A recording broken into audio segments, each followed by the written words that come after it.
बात जनाधार जीरो की नहीं होती। आप अगर ये बोलो कि हमारी सीटें नहीं हैं तो जनाधार जीरो होता है। हमारे 9 निगम पार्षद भी हैं, तो आप ये नहीं कह सकते कि जनाधार नहीं है। वोटिंग प्रतिशत हमारा बढ़ रहा है। आज केजरीवाल ने जो लोगों को एक झूठ की राजनीति सियासत के तौर पे दिखाई है, उसको एक्सपोज करने का काम कर रहे हैं। चाहे आप पानी के बिल ले लो, आप कहा जाता है कि साहब पानी फ्री है, पर आप ये देखो कि शीला दीक्षित 400 करोड़ रुपया पानी का रिजर्व छोड़ के गई थी, और आज जल बोर्ड पे आरटीआई लगा लो, वो 400 करोड़ छोड़ो माइनस में जा रहा है। तो वो सारा पैसा जो जमा पूंजी थी, कांग्रेस ने महकमे जो जमा करके रखे थे, वो सब लूटने का काम केजरीवाल ने करा है। ऐसी डीटीसी लगातार घाटे में चल रही है। आज ये कहता है महिलाओं को फ्री है, फ्री कुछ नहीं होता। आज दूसरे तरीके से पेट्रोल के ऊपर वैट लगा के हम ही लोगों से वसूला जा रहा है। आज बिजली के बिल की अगर आप बात करो तो 200 यूनिट का अगर फ्री है तो 400 यूनिट का डबल भी हो गया। तो ये जो गणित है ये कौन समझेगा, ये स्कीमें कौन समझेगा। तो हमारा जनाधार ये जनता है जो आप दिखाओ। मैं कहूँगा ये सारा का सारा माहौल जो देखो कि लोग अपने घरों से निकल के हम तक आए हैं और कह रहे कि भाई साहब इस बार बदलाव होना चाहिए, हम आपके साथ हैं। हिंदू मुसलमान के मुद्दे पर क्या कहना चाहेंगे?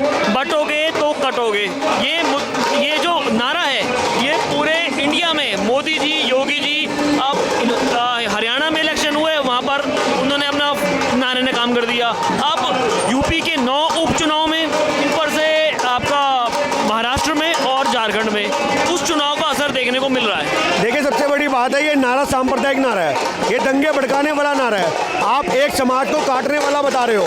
आप ये बता रहे हो कि हिंदू बटेगा तो मुसलमान काट देगा। आप इस नारे का गणित समझो कि बटोगे तो कटोगे। आपने मुसलमानों की पूरी कौम को, एक कम्युनिटी को काटने वाला बता दिया। तो क्या सुप्रीम कोर्ट को नहीं चाहिए कि इस नारे पे रोक लगाई जानी चाहिए? हमारे हिसाब से इस नारे पे एक रोक लगने की जरूरत है। जब तक ऐसे नारे हमारे समाज में रहेंगे, जब तक हमारे देश में भाईचारा नहीं बन सकता। आज की डेट में बटोगे और कटोगे हम ये समझते हैं कि पूरा समाज एक है, कोई बट्टा नहीं चाहिए। हिंदू, मुस्लिम, सिख सब आपस में इकट्ठे रहेंगे तो देश मजबूत रहेगा। और हमें लगता है कि उन्होंने जो मैसेज है वो यही दिया कि सारे एक होकर रहो। अब आप ये बताओ, आप दिल्ली की जनता के बीच में जा रहे हो, आपको लगता है आपको कामयाबी मिलेगी?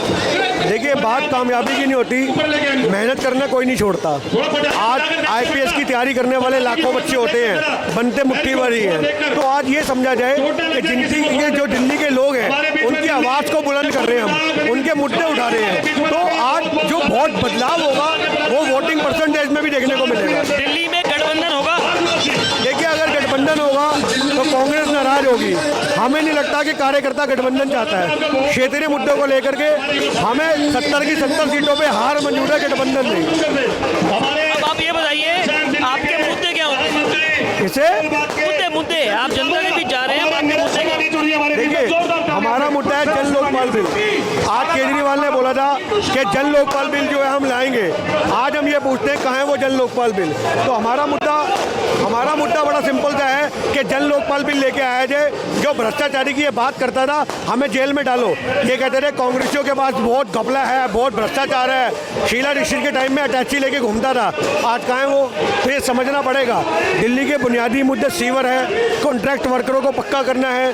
दिल्ली के बुनियादी मुद्दे अस्पतालों में सुविधाओं को उपलब्ध करवाना है। कोई नहीं अस्पताल नहीं बना, कोई फ्लाईओवर नहीं बना, रोडें टूटी पड़ी हैं। तो हमारा मकसद सिर्फ और सिर्फ यही है कि दिल्ली के अंदर जो बुनियादी सड़कें हैं, पानी है, नालियाँ हैं, गटर के मुद्दे हैं, उन मुद्दों को लेकर के हम चुनाव में उतरेंगे। तमाम भ्रष्टाचार के आपके ऊपर लगाए गए थे केजरीवाल साहब के थ्रू 10 साल पहले कि शीला दीक्षित की सरकार भ्रष्टाचार है, सारा कैबिनेट मंत्री भ्रष्टाचारी है। अब वो खुद ही जेल में से आए हैं बाहर।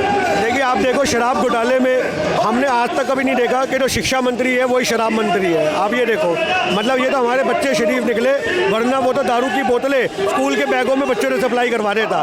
तो ये समझना पड़ेगा साहब, जिसकी आधी पार्टी जेल में बैठी है वो दूसरों के ऊपर करप्शन के चार्ज लगाता था।